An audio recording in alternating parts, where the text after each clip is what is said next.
Hey guys, मेरा नाम है मिस्ट्री और आप देख रहे हैं Wait for it. Wait for it. Wait for it. Wait for it. Loading food. Welcome to this new video, जहां हम बात करेंगे कि क्या टोबी और एंड्रयू भी हो गए हैं लोकी में दिखाई गई प्रूनिंग का शिकार, और क्यों पड़ी डेयरडेविल बोर्न अगेन के राइटर्स पर केविन फेगी के गुस्से की मार। यहाँ पे इन्हीं खबरों का सीधा प्रसारण होगा, तो अगर आप एक रियल सुपर हीरो फैन हो तो आपको अपना काम पता ही है। वीडियो को एंड तक देखना है और चैनल को भी सब्सक्राइब कर लेना है ताकि आप आने वाली किसी भी इम्पोर्टेंट अपडेट को मिस ना कर दें। तो बिना किसी देरी के here it goes।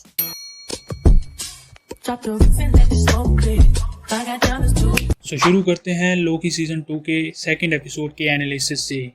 तो हमने इसमें देखा ही था कि जनरल डोक्स ने कई टाइमलाइंस को प्रून कर दिया था।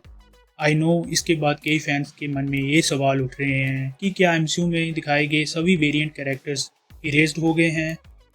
क्या बात कर रहे हैं? क्या अर्थ 838 के इल्यूमिनाटी भी खत्म हो गए हैं? वेल, वो तो वोंडा ने ऑलमोस्ट खत्म कर ही दिए थे, एक्सेप्ट दिस मदर। और क्या हमारे फेवरेट स्पाइडीज टोबी और एंड्रयू भी इस प्रूनिंग का शिकार हो गए होंगे? कह दो कि ये झूठ है। ओके, सो ये काफ़ी इंटरेस्टिंग सवाल हैं, क्योंकि एक तरफ तो हम जानते ही हैं कि डोक्स की आर्मी इतनी भी बड़ी नहीं थी कि मिलियन टाइमलाइंस को एक साथ खत्म कर दे। बट वहीं अगर दूसरी तरफ देखें तो डोक्स का एक्चुअल मकसद टाइमलाइन से निकल रहे टेम्परेरी चार्जेस को स्ट्रेटेजिक पॉइंट्स पे प्लेस करना था, जिससे सिर्फ एक सिंगल चार्ज से कई ब्रांचेस को एक साथ डिस्ट्रॉय किया जा सकता है। समझ नहीं आया? ओके, फॉर एग्जांपल अगर इस ब्रांच पे एक चार्ज लगा दिया जाए तो इससे निकलने वाली सारी ब्रांचेस ऑटोमेटिकली डिस्ट्रॉय हो जाएंगी because they are connected to it. मुझे लगता है कि शायद इसीलिए एंड में सभी के चेहरे पे मायूसी थी। बट इसका मतलब ये नहीं होगा कि इतने बड़े एक्टर्स को लेके एमसीयू ने जो वेरिएंट कैरेक्टर्स अभी तक इंट्रोड्यूस करवाए हैं वो इरेज हो गए होंगे। वेट अ मिनट, सच में नहीं होगा ना? ऑफ कोर्स, क्योंकि ये एमसीयू है, गेम ऑफ थ्रोन्स नहीं। पर इस बात पे ज़रूर ध्यान देना कि मैं प्रून्ड और डिस्ट्रॉयड दोनों शब्दों को अलग अलग बता रहा हूँ, क्योंकि टाइमलाइंस पे कुछ ऐसे फ्रेगमेंट्स भी हैं जो इससे कनेक्टेड नहीं है। इसी एपिसोड में हमने टीवीए में रिवोना रेंसलेर के टेम्पोर्ट से कुछ सिग्नल रिसीव होते हुए देखा था। मुझे नहीं लगता कि ये एक कोइंसिडेंस है, क्योंकि रिवोना रेंसलेर की लोकेशन को छिपाने के लिए मिस मिनट हमेशा अवेलेबल रहती थी। So I think after this pruning incident रिवोना को भी ये रियलाइज हो गया होगा कि लोकी कैंग के बारे में सही था। सो ये सिग्नल एक वार्निंग की जगह एक कॉल फॉर हेल्प हो सकता है, क्योंकि शायद वो भी इस इंसिडेंट में कहीं वे फंस गई होगी। लोकी एंड टीम उसकी मदद करके उसे अपनी साइड ले आएंगे, जिससे शायद मिस मिनट भी पॉजिटिव साइड पे आ जाए and they can use her to open flood gates of temporal loom.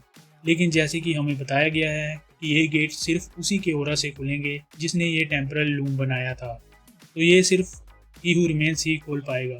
जिसके लिए मैं आपको 3 थ्योरीज बता देता हूँ, जिनमें से किसी एक के सही होने के काफ़ी चांसेस हैं। सो फर्स्ट थ्योरी की बात करें तो हम सब ने सीजन 2 के ट्रेलर्स में लोकी को एंड ऑफ द टाइम्स में मौजूद सिटाडेल में देखा है, और यहाँ भी वो सेम क्लोथ्स और इंजरीज में होता है जो पिछले सीजन के एंड में थी।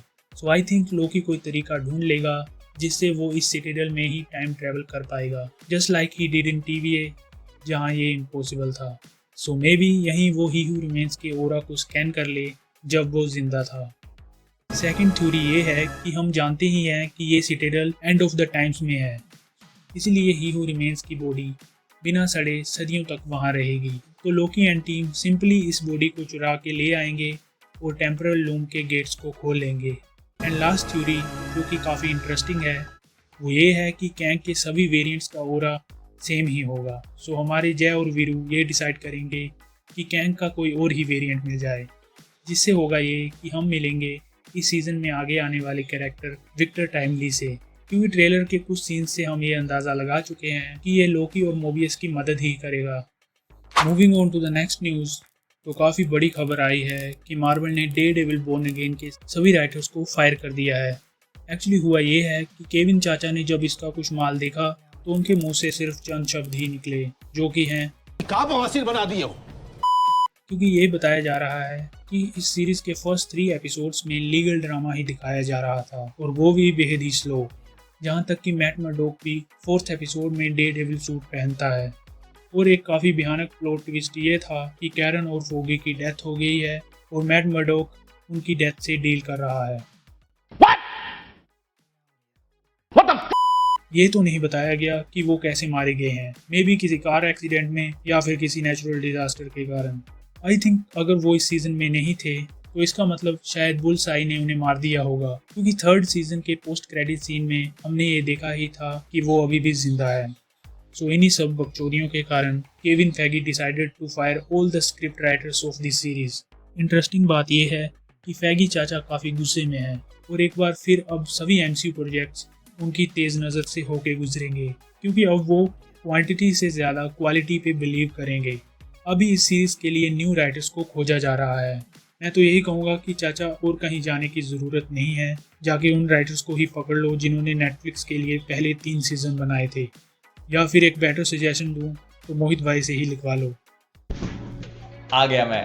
जहाँ बात रही एक्टर्स की, तो एक्टर्स चेंज नहीं होंगे क्योंकि उनकी कोई गलती नहीं है, और विंसेंट डैनोफ्रियो ने ये कहा है कि वो रिबूट के डिसीजन से एग्री करते हैं और बाकी कास्ट के साथ एक बेस्ट सीरीज बनाने के लिए तैयार हैं। So that's all for today. उम्मीद है कि आपको ये वीडियो अच्छी लगी होगी, तो प्लीज़ इसे लाइक एंड शेयर ज़रूर कर देना, और मैं ऐसे ही मूवी सीरीज़ और सुपर हीरो अपडेट के बारे में अपने चैनल पर बातें करता रहता हूँ और वीडियोस डालता रहता हूँ। तो make sure to subscribe my channel and be a part of this journey. Until next time. Thanks. Love you.